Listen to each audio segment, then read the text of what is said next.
This ain't just a channel, this is BBTV.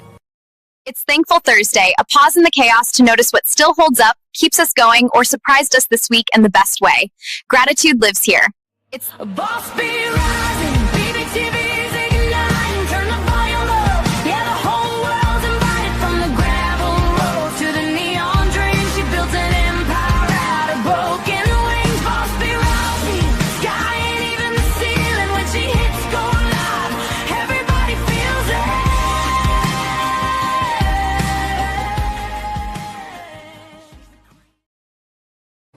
All right, y'all, settle in because today we are diving into the messy middle of being human.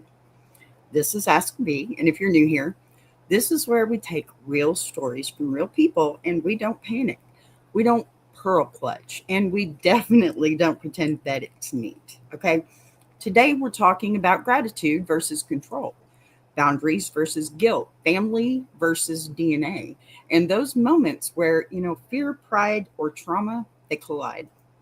Everybody reacts a little sideways. These aren't cartoon villains. These are tired moms, panicked lab workers, bio parents with regret, siblings with sharp tongues, and the question is never just who's the asshole. So the real question is, where did the line get crossed? And what do we do about it next? Listen, if you're here live in the chat, I want your verdicts. Honey or stinger, you know what they mean. I want every single one of them because y'all help me build that way. So if you're on replay, drop them below in the comments. Always welcome. I love perspective, okay? And irony too, so don't forget that. Now, we judge behavior, not existence. We call out patterns, not people's work. And remember, sometimes the right answer isn't dramatic, it's steady. So buckle up because some of these are going to hit your pride. Some may even poke your parenting skills, and some might make you rethink that you owe people just because they share blood with you. Let's get into it. So our first story is, it's Thankful Thursday, y'all. It's all about gratitude, right? And lack thereof. Yes, because sometimes that does happen, doesn't it? All right. Well, let's get this first panel up here and I'll just, scoot myself over. All right. Let's see. Am I the a-hole for snapping gee thanks at my daughter and walking out after hearing her say how cool it would be to have a celebrity as a parent instead of me? My 35 female daughter, who is 16, is obsessed with screenwriting and recently became a huge Shonda Rhimes fan. Showrunner apparently behind Grey's Anatomy. I did not know that. Hello. I'm sorry, I can't read what you're saying, but thank you for being here. So, and talks about her all the time. I'm supportive of her dreams. However, what annoys me is that she complains that where we are in the Midwest, there's very little opportunities to meet people in the industry who could be potential future mentors. She also complains she'll never get to Hollywood if she stays here when I suggested going to college locally. Today, I had a bad shift at work the night before, and she knew that. She was in the kitchen with her cousin, researching scripts for inspiration when they started looking up her current celebrity idol and found out that she had kids. My daughter said, "Aw," and then she sighed and said to her cousin something along the lines of, "Can you imagine how cool it would be to be her daughter? Literally, how grateful I'd be. I'd worship the ground she walks on. Shonda, adopt me, please." I came out of the living room and snapped at her. "Gee, thanks for reminding me why I go to work at a job I hate every day. Totally worth it because my daughter obviously appreciates me and doesn't want to swap me for a multimillionaire she'll never know." Wow. Well, hello, Mr. Bumblebee. Who is me? Glad to have you. I'm Boss Bee, so you know how it works around here. Okay, and who would totally give her the right or the light of day and become her mom if she did know her? My daughter said, "What the heck? That's not what I meant, Mom." But I was done with her for the moment and walked out to cool off. All righty then. Panel 2. Let's bring some more into this, shall we? When I came back in, my daughter and her cousin had locked themselves in her room, and when I knocked on her door, she was crying and told me to go away. After her cousin left, my sister called me and said I overreacted. I said that I was sick of my daughter more and more seeming unsatisfied with our life and all that I've given her. And even projecting that stereotypical, "this town isn't good enough for me, I want to move to LA" attitude. But apparently, I had to be a hotshot showrunner to be good enough to be her mom. My goodness. Chicken nuggets are tasty, and I play Bobox and spend money on Bobox or Bobucks. Boy bucks. I'm not sure what all that is, but hey, that's really cool. And you know what? I do like chicken nuggets too. So I agree. They're tasty. Depends on what kind, though. Don't hand me, the cheap kind. Anyway, my sister said I obviously couldn't have or couldn't even be a screenplay reader if this is how I interpret things, and told me to apologize. My daughter was still upset during dinner and dodged any attempts I made at conversation. Well, I would too. You're kind of mean, lady. I made conversation. I finally had enough and told her that I wasn't going to apologize for being offended when she knew I was somewhere around the house when she said that. Hi, Des. And that she obviously meant what she said about Shonda having the ability to make her a big screenwriter, but I couldn't. And she was ashamed of me for that.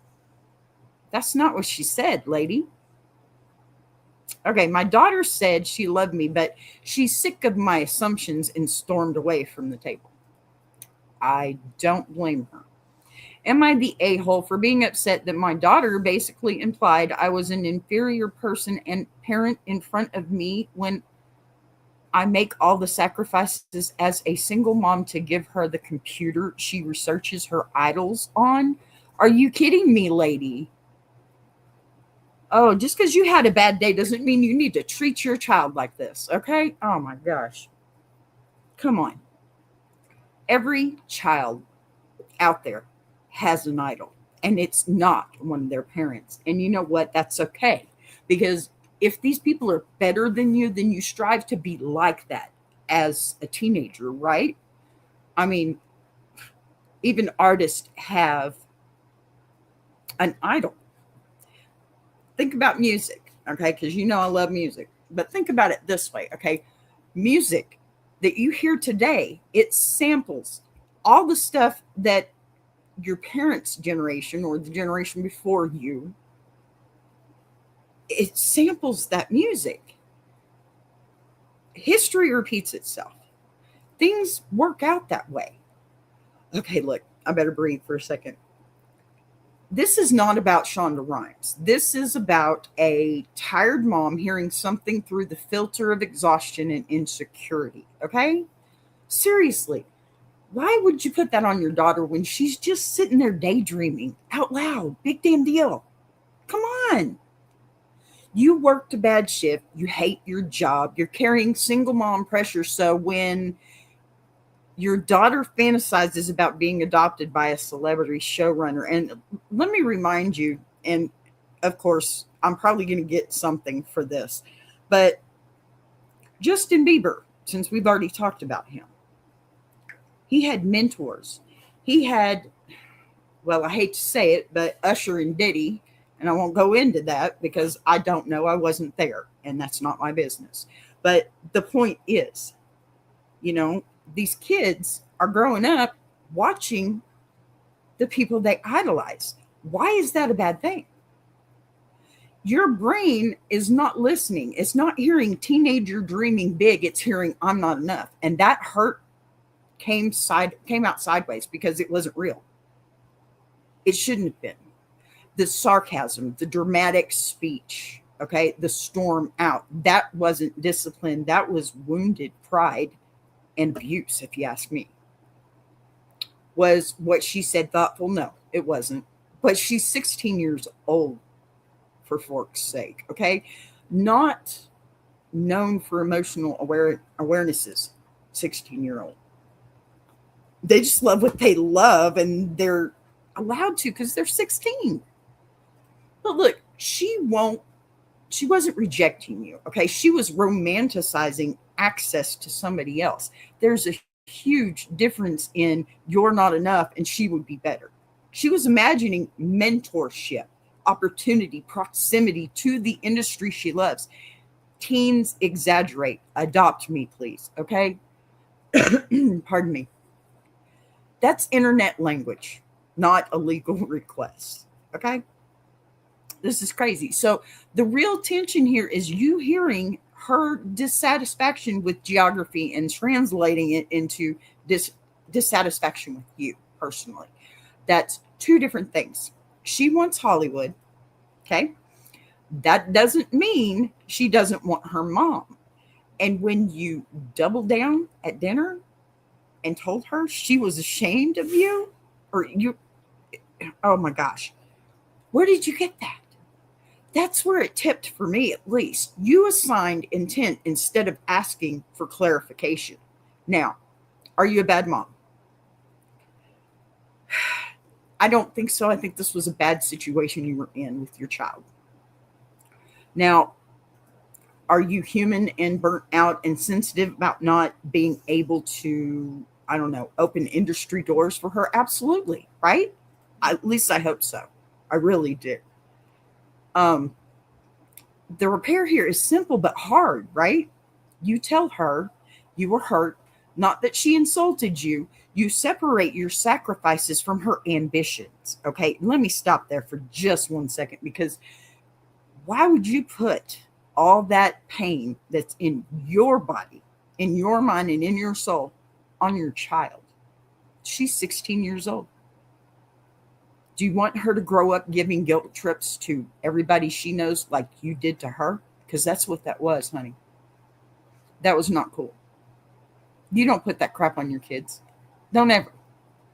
And definitely don't let me find out, okay?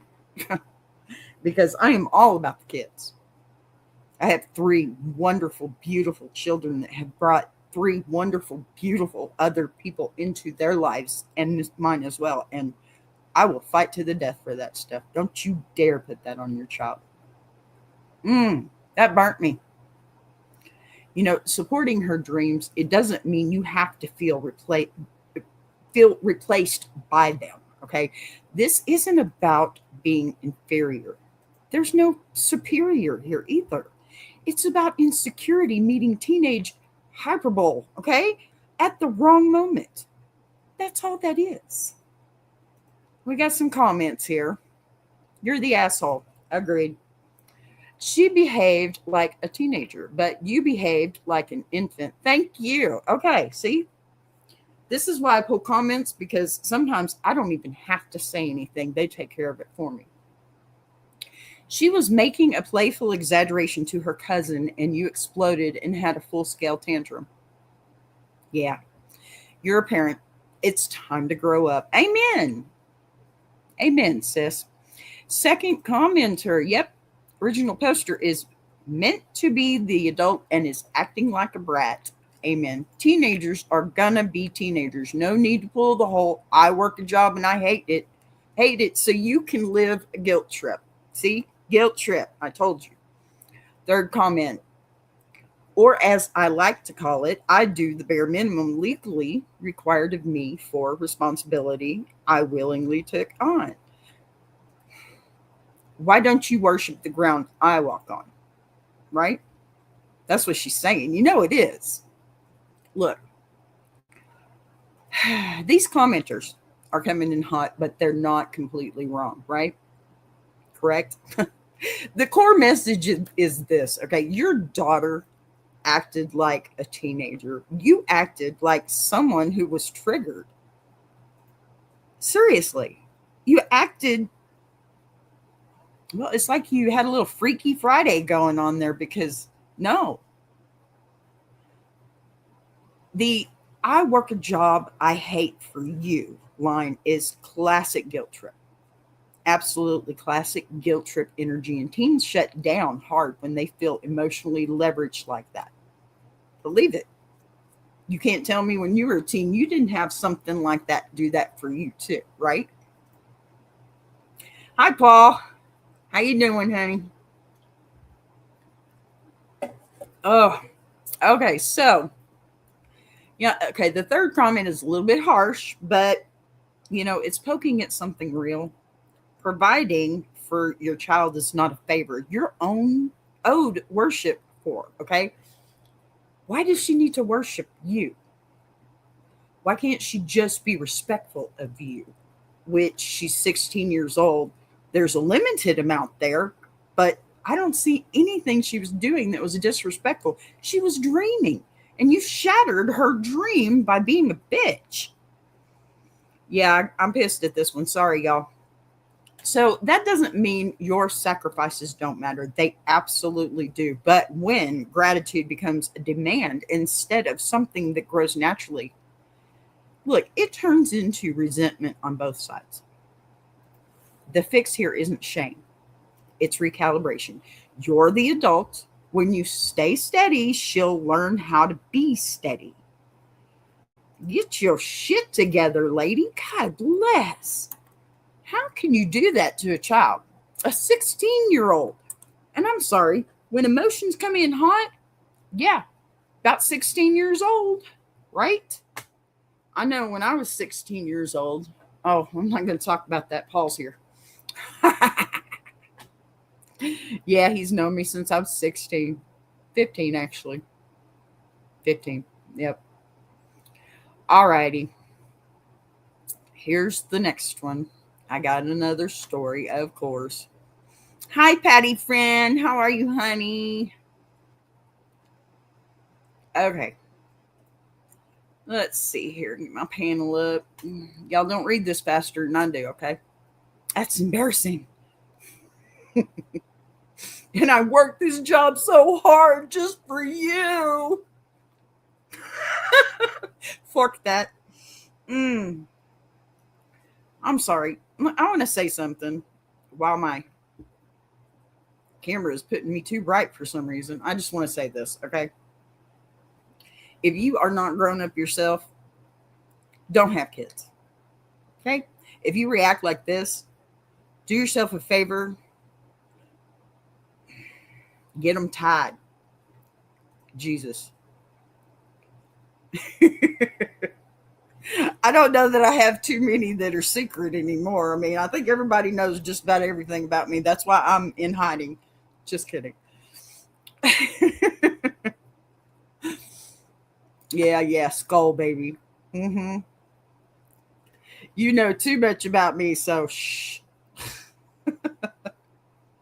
All right, here we go. Still moving on. Am I the a-hole for not thanking my brother-in-law when he saved my daughter? Yeah, absolutely. Okay, I want to read on. Hi, all. On Friday, it was my cousin's kid's birthday, and we had the party at a local lake. My daughter is 4 and cannot swim. I also can't swim, and my husband, who can swim, was not present. I explained water safety to my kid. She had a life jacket on, all that jazz. I also have a toddler, however, and had to nurse him for a nap. I believe you, Injun.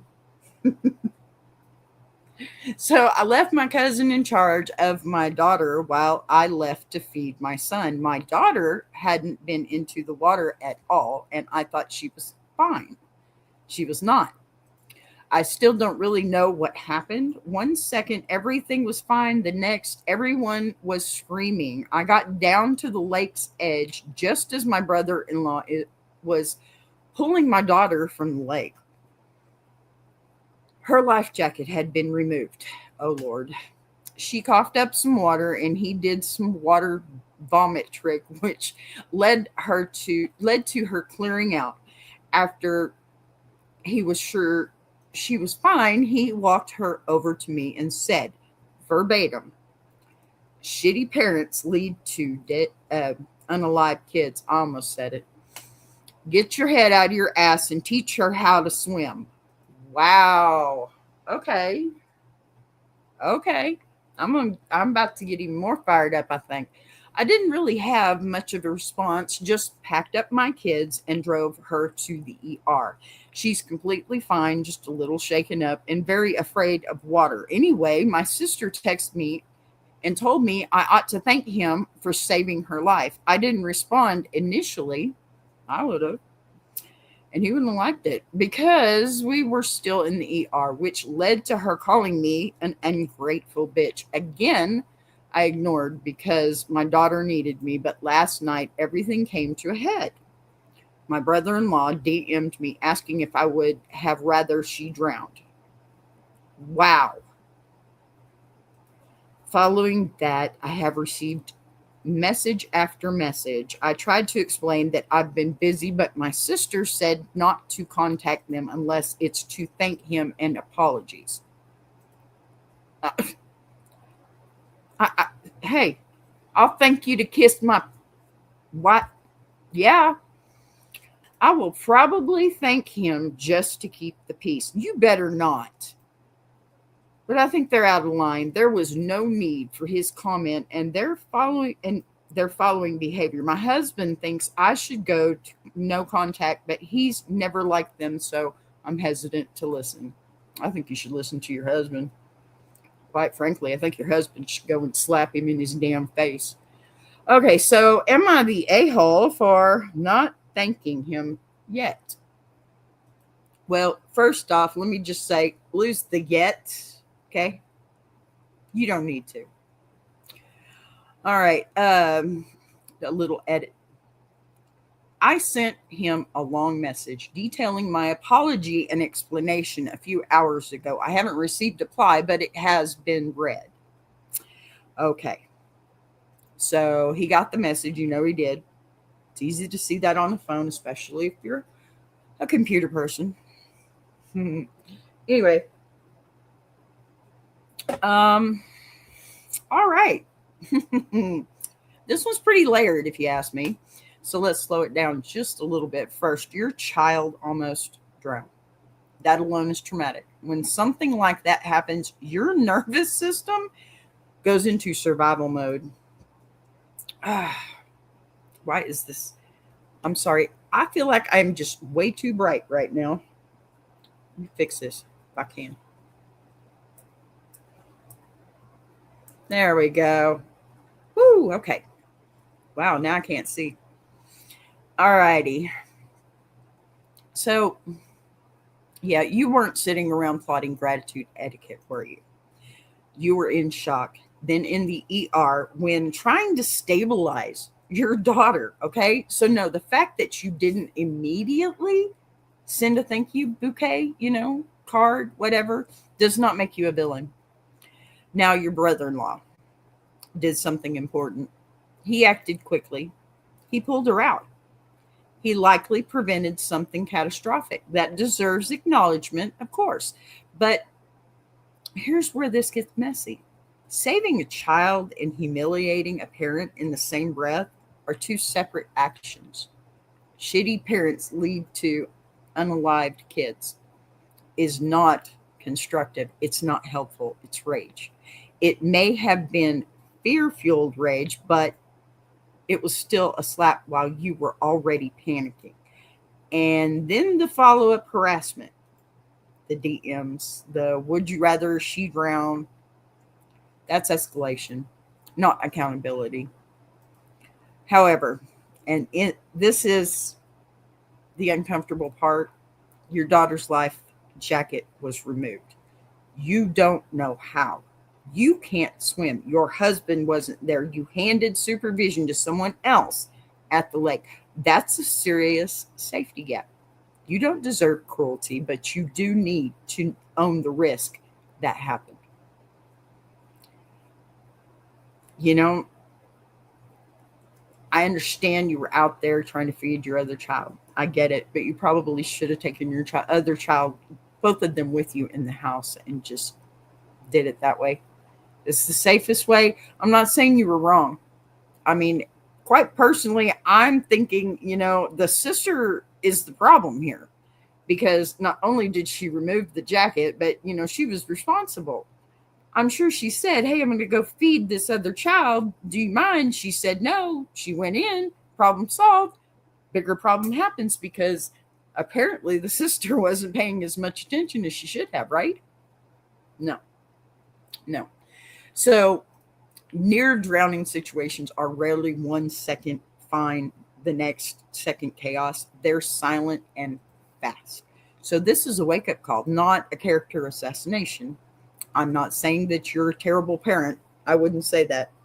The mere fact that you confided your trust in somebody else with your own child, who's your sister. Look, gratitude and boundaries can coexist. You can say, thank you for acting quickly. I'm incredibly grateful she's okay, full stop. That doesn't mean you co-sign how he spoke to you, right? It doesn't mean that you accept being harassed. It means you separate the act from the attitude. Your husband wanting no contact might be about pattern, not just this incident. Your dad agreeing suggests this isn't isolated behavior. Okay, that's worth noticing. So are you the asshole for not thanking him immediately? Absolutely not. You were in crisis mode, but do you owe acknowledgement for the rescue? Yes. It's the polite thing to do. And you've already sent it, so you're done. Now the bigger issue isn't really the thank you. It's whether this family communicates with accountability or with attack. That's the conversation that actually matters, right? All right, I got a couple of comments, of course. Now, first commenter. Honestly, the more I think about it, the more I feel like the brother-in-law, worried about the child, angry, reacting. But maybe neither of our outbursts are exactly warranted. I find the original poster's comments about whether the brother-in-law deserves a thank you to be distasteful and petty. Agreed.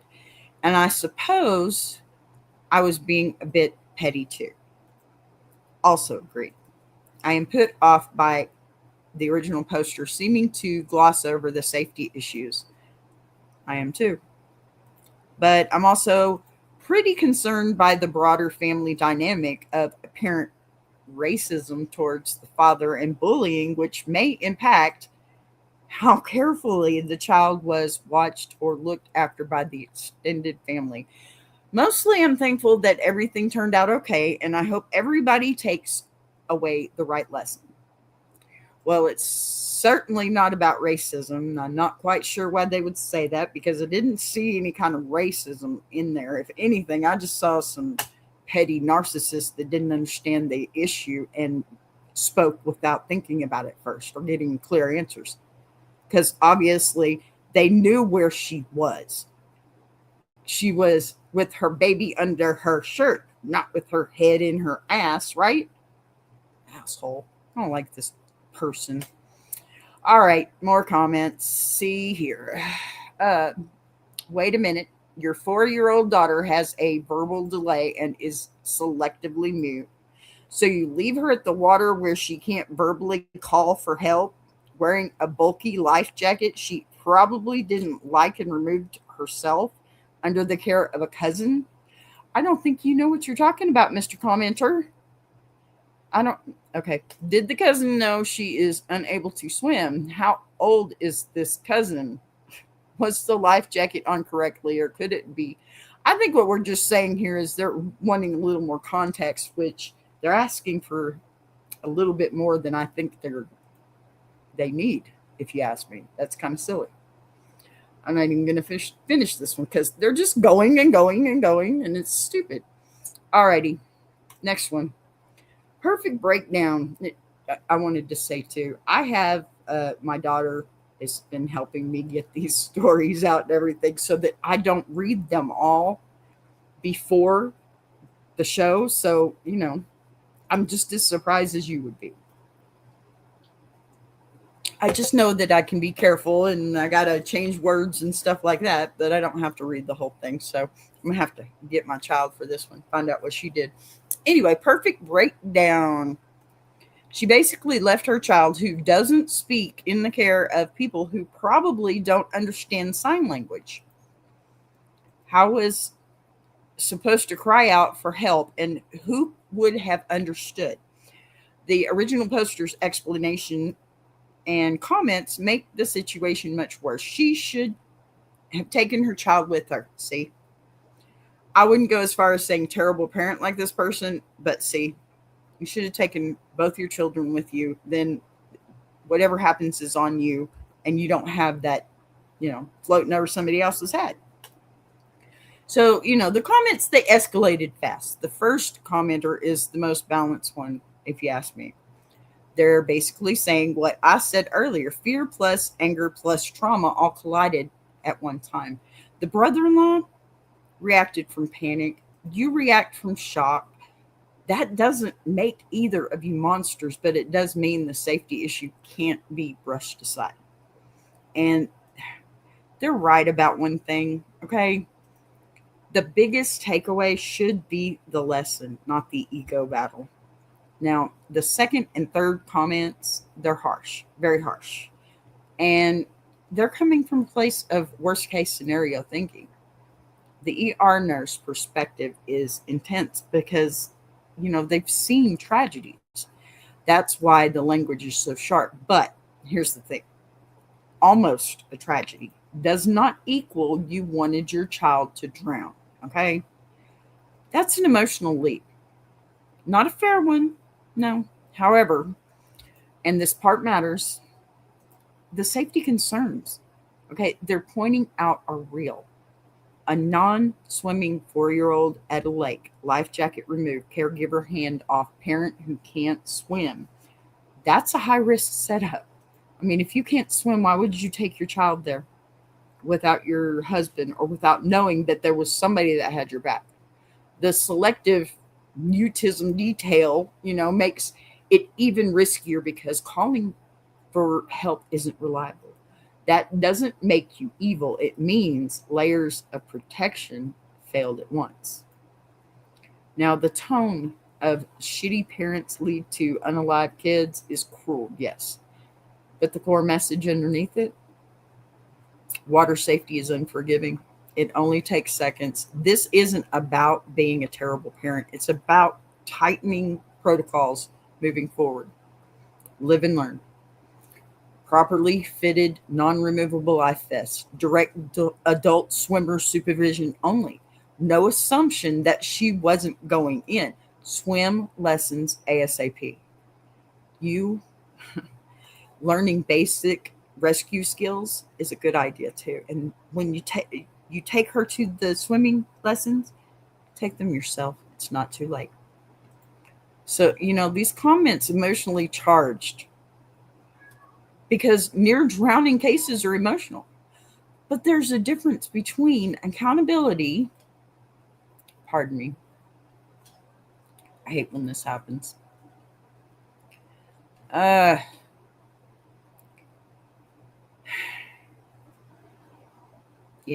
Sorry, it's doing something weird. This was happening yesterday. I'm sorry. Okay, come on.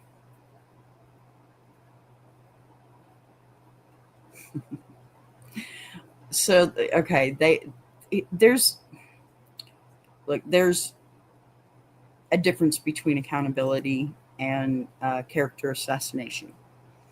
You had a wake up call. Your child survived it. That's the blessing. Now you adjust. That's what good parents do. And you're not a bad parent. I hate it when people try to make you seem like a bad parent because one simple problem, one tiny little problem. I mean, no, it could have been a very big problem. I get it. I'm not trying to, diminish that in any way. But what I'm saying here is you can't set all the blame on somebody else when it's your responsibility first.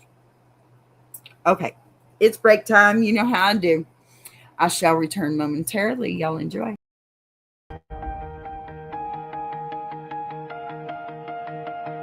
She came from the quiet storms, built a fire from the ground, turned a whisper to a warning.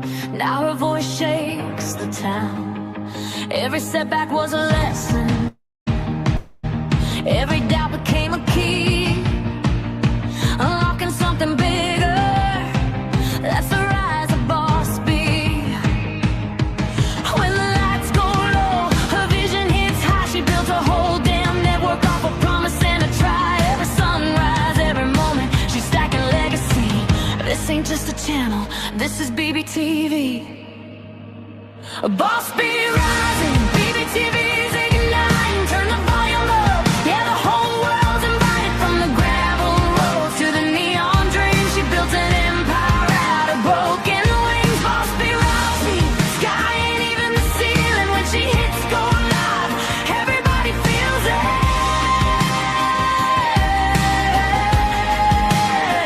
She's the queen of the comeback, the storm in the stream, crafting stories out of heartbeats, making visions out of dreams. Got thunder in the hustle, got a voice that cuts clean. Every mic she touches turns the power unseen.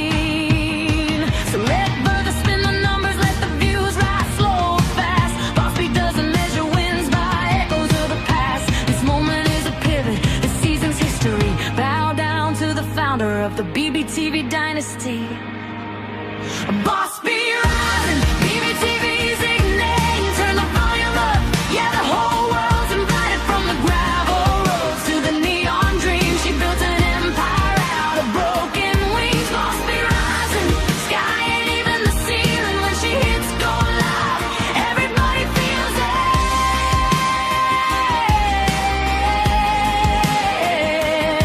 She's got fire in the head, it's got truth in the frame. Got a heart that won't retire and a gift you can't name. Every loop, every letter, every dream she sets free. It's a love note to the world sign. Boss Bee.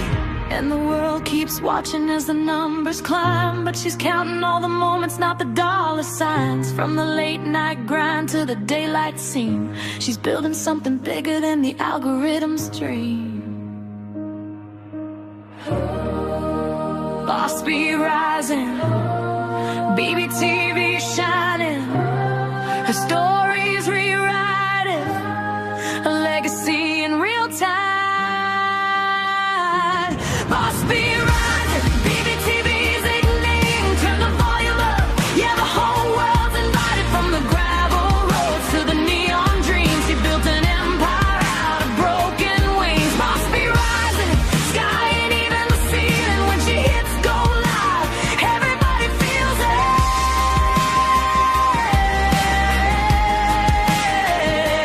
BBTV, where the stories breathe. BBTV, where the dreamers believe. Boss Bee rising, watch her take her place. This is BBTV, this is her grace.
right, we are back and I am bright again. What is up with this light? My goodness. Come on, work with me. There we go. A little bit better. All right. I didn't even take that one down. I just got excited about that one, I think. Alrighty. Now then. Let me load up this one that I was supposed to do, but these dogs won't let me. Friggin' dogs. Seriously. Forking dogs, man. Alrighty. We have another story. Let's get her going. Panels. I need my panels. There it is. Or not. Ha. Buttons are not my friends. Okay. Am I the asshole for forcing my kid to say thank you to my... Wait. Can we do that again? Am I the asshole for forcing my kids to say thank you to my kids are at the stage? Okay. Where's the punctuation, people? My kids are at the stage. They start grasping things now. 5 months and 5 male, 6 female. And recently, I've noticed a bit of ungratefulness in the kids they hang out with, throwing tantrums at food. A kid told his mom he hated her and his birthday party because he didn't like the gift he got. Okay, what's different from any other child? And you probably should have spaced them out a little bit. Wow. Okay. I'm scared of my kids following suit, or are you just scared of your kids? So I've started making them say thank you for anything that's being given directly to them. For instance, we went to a little carnival and had a great time. In the car on the way back, I prompted them with, and now what do you say to mommy and daddy for today? And they said thank you with no problem. I expect manners from them no matter what they ask for. Agreed. Even if it's a cup of water at night, I expect a please and a thank you. Nothing wrong with that, Dad. Mom. My husband, however, doesn't enforce this rule, but also, very slightly, demands things be done. Okay. He's still saying things like pass this, pass that, and not acknowledge the person doing something for him. I've tried to talk to him a few times, and he said I was trying to change the way he was raised, which I sort of understand. But recently he told my mother-in-law about the situation, and both of them agree that I'm doing too much. Okay, so am I the a-hole for forcing my kids to say please and thank you? No. And I think your mother-in-law is the asshole for not teaching her son. Sorry. Not sorry. All right, this one is really way less dramatic and way more about philosophy or etiquette or manners, whichever way you want to put it. You're not wrong for teaching manners, okay? 5 and 6 is exactly when you build those habits. Please and thank you. I mean, I should know. I got a 4-year-old granddaughter in there. She's just finally starting to say it. But please and thank you are not oppressive rituals either. They're social glue. Imagine the relationships that they're going to have from this point on. You want them to be productive relationships, right? So teach them manners. Nothing wrong with that. Kids don't magically wake up grateful, okay? You have to teach them. They learn by example. They learn by seeing, by being told. They practice it until it becomes automatic. Practice makes perfect. That's not just a cliche. So prompting them, totally normal and respectful and great job. Especially when you're seeing other kids melting down over birthday gifts and thinking, not in my house. That's preventative parenting, not dictatorship. Okay. Now, here's the part you want to watch. There's a difference between modeling gratitude and manufacturing it on command. If every outing ends with, now what do you say to mommy and daddy? It can start to feel performative, instead of organic. And gratitude sticks best when it's modeled consistently. If you and your husband say thank you to each other naturally, the kids absorb that. And he should be saying it. I mean, come on. Be better than your parents, right? And right now, that's the real issue. Your husband saying past this without acknowledgement, that undermines the standard that you're trying to set. And kids copy tone more than rules, right? If dad doesn't say thank you, then you'll notice your mother-in-law saying you're doing too much probably comes from a generational they'll learn eventually mindset. So I don't know what to tell you about that one. But politeness is learned through repetition. You're not asking for worship, you're asking for basic courtesy. That's not a bad thing. That's reasonable. That's only adjustment. I would suggest is tone, less force, more reminder. Instead of making it a ritual after every activity, sprinkle it naturally. When they say thank you without prompting, highlight it. When they forget, gentle nudge. So no, you're not the asshole. You're intentional. The bigger conversation isn't with your kids, it's with your husband about consistency. Because if you want grateful kids, they need to see grateful adults. Pretty simple. I got some comments. All right. Not the a-hole. Your kids are learning manners and how to be polite and grateful for things. Your husband might be able to learn a few lessons from them. Got to edit here. I would also add that a great way to reinforce good manners, which you may already be doing because you sound like a good mom, very good, is to also thank them when they're being helpful too. So they learn a bit more of the why you say thank you. That seems reasonable to me, right? Next commenter, I said please and thank you to my son while he was growing up. Kids do notice more than people think. They sure do. Yes, I did expect him to be polite, but I was also polite to him. Good job. To me, this is the best way to teach kids manners. I can't disagree with that. Show them by your example they are paying attention. Amen to that. Third comment, not the a-hole. I've worked in childcare for years. It really costs nothing to be polite. True. Can you please pass this? Thank you, etc. Basic manners, and it makes them think of their actions. It's so rude not to at least say please or acknowledge the person doing something for you, even if it's as simple as passing an object. I agree. I'm not going to get mad at somebody if I hold the door for them and they don't say thank you. It's whatever. I don't care. You know what? It's about the reaction. It really is. I think these commenters are basically reinforcing the healthy version of what you're trying to do. The first one nails something important. Yes, you expect manners from your kids, but reinforcing it by thanking them when they help is huge. That teaches, I hate having to try and say this word, reciprocity. I got it. Not obedience. Reciprocation. Okay? It shows gratitude goes both directions.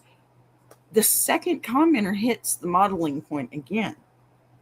Kids absolutely notice tone and behavior. If you say please and thank you to them, to your husband, to strangers, that consistency builds culture in your house.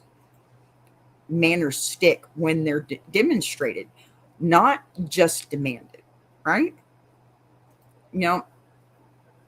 And I guess, the third commenter, just a little comment on this growing up. I was raised to always say, please, thank you. And regardless of age, whether younger than me, I always address everyone as sir and ma'am.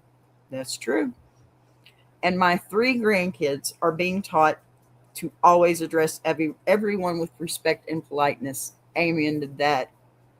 I mean, well, we grew up together, so same, same kind of grew up together. I don't know if I'm grown up yet. Look at me, I got a YouTube channel. You know, hmm, I lived with my grandmother. I lived with my mother. I lived with lots of people in my time, and I don't ever remember. And maybe it's a Texas thing. I don't know, but I don't ever remember someone not saying thank you or please. And I remember my grandmother, who also helped raise me and I lived with for quite a while. I remember she would just, hey, oh, I'm sorry, thank you. You know, a little nudge. Nothing wrong with that. People get distracted, they forget. But I mean, it should be like muscle memory, right? You should just be able to say thank you. You were there then, you were here now. Thank you. You know, whatever. Say thank you. Do it. It doesn't hurt. It really doesn't. And it really doesn't cost anything. Okay, so that third commenter from childcare is right too. Okay, politeness costs nothing. It's not about being stiff or formal. It's about acknowledging your effort, right? Even thanks for passing that signals respect. It's respect. It's not even about the words, it's about the tone too. You know, it needs to sound genuine. So these comments are basically saying you're not wrong.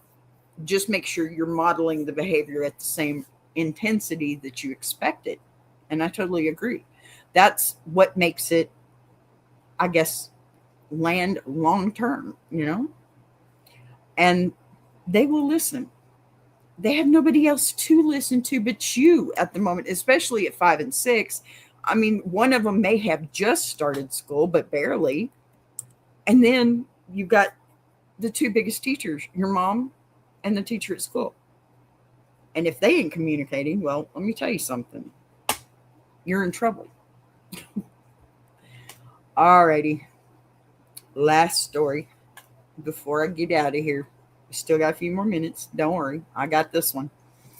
All right. Am I the a-hole for not meeting my bio family and responding to the message they sent me with a simple no thanks?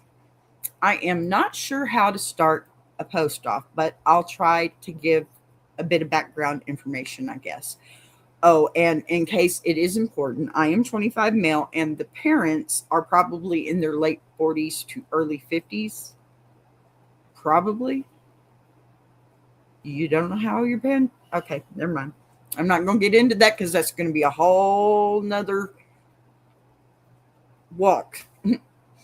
Let's see.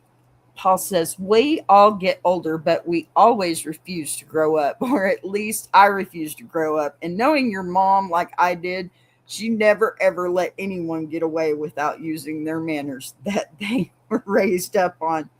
That's true. That is so true. She pop you right in the back of your head. You're right about that. I miss my mama. I wish she'd come smack me right now.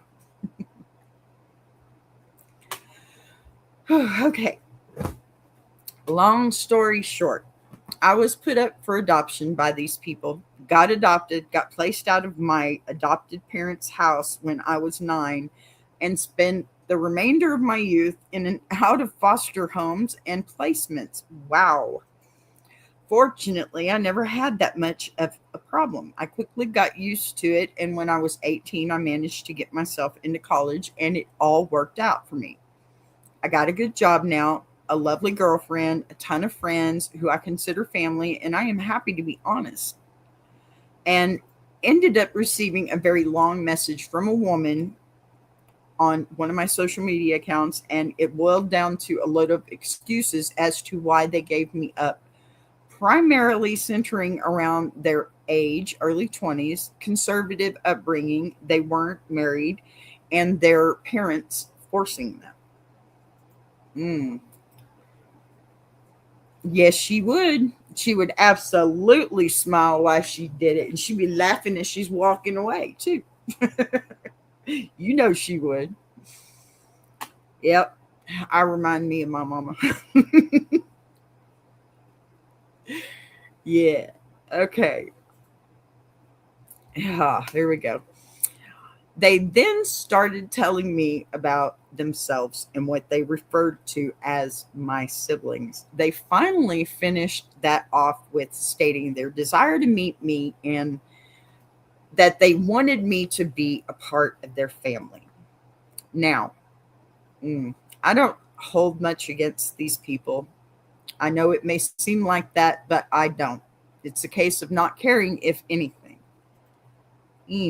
I have never longed to meet them, search them out, or anything of the sort. I just never had a desire to know them. It wouldn't change anything anyway. I ended up responding with a simple no thanks and followed that up by telling them not to contact me anymore. Oh, wow, this is tough. I figured that would be the end of it, but I couldn't be more wrong. Uh-oh. The following days, I started receiving messages from these siblings, uttering their desire to meet me. When I told them the same, that turned into accusations of making their parents cry. I ended up blocking them all, which resulted in messages from their friends. Oh my gosh. And new accounts. So I eventually just stopped using the account. It is obvious these people want to meet me and are hurt by my refusal. So am I the asshole? Okay. I'm glad this is the last one. So this one is simple, emotionally, but heavy socially, I guess. You don't owe access to anyone simply because you share DNA. Okay. Adoption is not an IOU contract. You were placed for adoption. You were removed from your adoptive home. You went through foster care. You built yourself up. You created your own family. You are stable, happy, and whole without them. That matters. Now, their message, full of explanations, siblings, be part of the family, that's about their closure. That's about their guilt. That's about their narrative wanting a reunion chapter. And here's the uncomfortable truth: biological parents often reach out when they are emotionally ready, not when the adoptee is. But you don't exist to heal their regret, okay? You didn't curse them out. You didn't insult them. You didn't reopen wounds. You said no thanks and asked for no further contact. That is a boundary. Clean, direct, honest. The harassment after, that's the part that seals it. When siblings start messaging, accusing you of making their parents cry, pardon me, recruiting friends, that's emotional pressure, but not reconciliation, right? Healthy reconnection starts with respecting the first boundary, and they didn't. Could your response have been softer? Maybe. You could have said, I'm not interested in contact at this time, but no thanks isn't cruel. It's final. And you know what? You're allowed final. The real question isn't, it's not whether they're hurt. Of course they are. The real question is whether you're obligated to rearrange your piece to soothe that hurt. And you're not. You're not rejecting them out of rage. You're declining out of indifference. And indifference isn't evil, it's self-preservation. You built your life without them. You don't have to let them back in just because, they finally want to knock. You don't have to do that. They left once. It's hard to think they might leave again. And eventually we all leave. So it's self-preservation. All right, comments. Not the a-hole. It's your life and your decision. They gave up all rights to you 25 years ago, and they don't automatically get a pass when they start feeling bad about it. It's your choice. Agreed. And we do have some responses. That's the thing. I just don't care to meet them. And you don't need to. It's okay to not want to meet them. You know, you don't know. You don't know who they are. And I mean, why rearrange your whole entire life for it? For people you don't know. Okay, not the a hole. Nope. Their attempted manipulation and intimidation to get you to meet them is a huge red flag. You're doing fine and are happy. I say no need to involve a bunch of family. And her response, well, to be honest, I wasn't going to meet them, manipulation or not. Well, I'm happy to hear that, actually. All right, we do have one more comment. I just wonder, what do they need from you? I mean, come on. The comment, common? I think they're trying to say, come on. It's not just a pure love for your blue eyes, seeing how the whole pack is engaged and hyped. A lot of people putting too much effort. My bet is an organ donation or something material. All right. And the OP definitely answered this one perfectly. I mean, I do have pretty sexy blue eyes, though. So who knows? I had to take that one. I got that one myself because it was good. Listen, comments are basically echoing, what you already know. First one is straightforward. They surrendered parental rights decades ago. That doesn't mean they surrendered their humanity, but it does mean access to you is no longer automatic. And your response is the key here. This isn't rage, it's apathy. You're not burning bridges, you just never built one. Second commenter calling the pressure a red flag is accurate, I think, more than anything. If someone wants connection, they respect a no. The moment that it becomes group messaging, guilt trips, you made my mom cry, that shifts from reunion to coercion. Okay? And your response, it's telling too. You weren't going to meet them either way. That means your decision wasn't reactionary. Okay? It was already settled. The third comment about the organ donation is dramatic internet energy, but it's pointing at something real. When that many people push that hard, it feels transactional. Your blue eyes joke, it actually shows you're emotionally fine. You're not spiraling. You're stable. And stability gets to choose who enters the room. You said no. That should be enough. It would be enough for me. Don't pressure people. Don't push yourself on them. Why would you want to do that? I mean, it's just, why would you want to do that? I understand how important it might be for them, but did they not understand how important it was 25 years ago for this child to have parents? Okay, so I told you that one was layered. Take a deep breath. Here's what I want you walking away with. Boundaries are not cruelty. Gratitude is not worship. Fear does not make you evil. And sharing DNA does not grant unlimited access. Every single story today, came down to this. When emotions spike, do you escalate or do you stabilize? The lab panic was a wake-up call, not a character flaw. The manners debate was about, modeling, not controlling. The bio family situation was about peace, not punishment. And the lake incident, that was just fear colliding with ego. Life is messy, y'all, but growth is possible if you're willing to own your part without swallowing blame that isn't yours.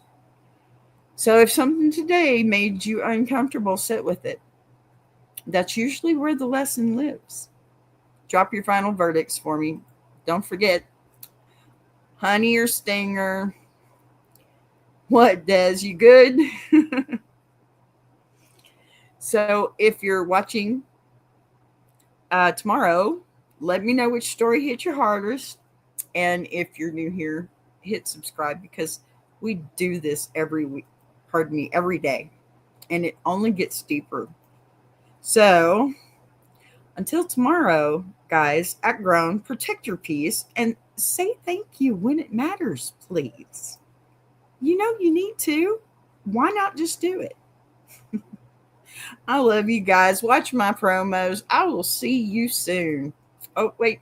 Didn't hear it all, but I'll replay. Okay, Des. Thank you, honey. Love ya. Well, with the verdict.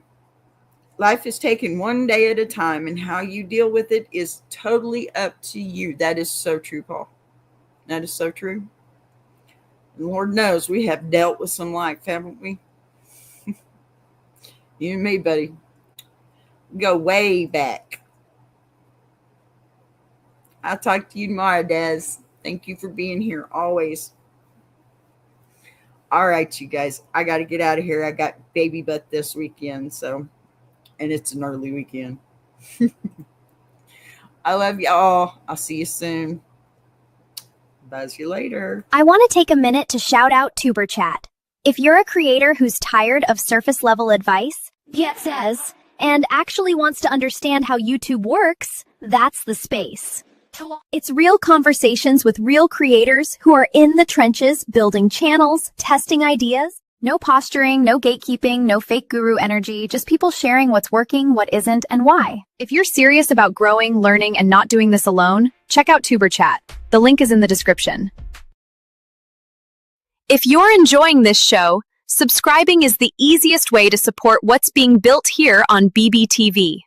You'll see the join button right next to subscribe. No pressure, no expectations, just an option for people who want to support the channel in a real way. We're live every day at 3 p.m. Central now. And don't worry, we didn't change the heat, just the clock. And if you've got a story you want to share, send it in. Anonymous is always fine. A boss be rising.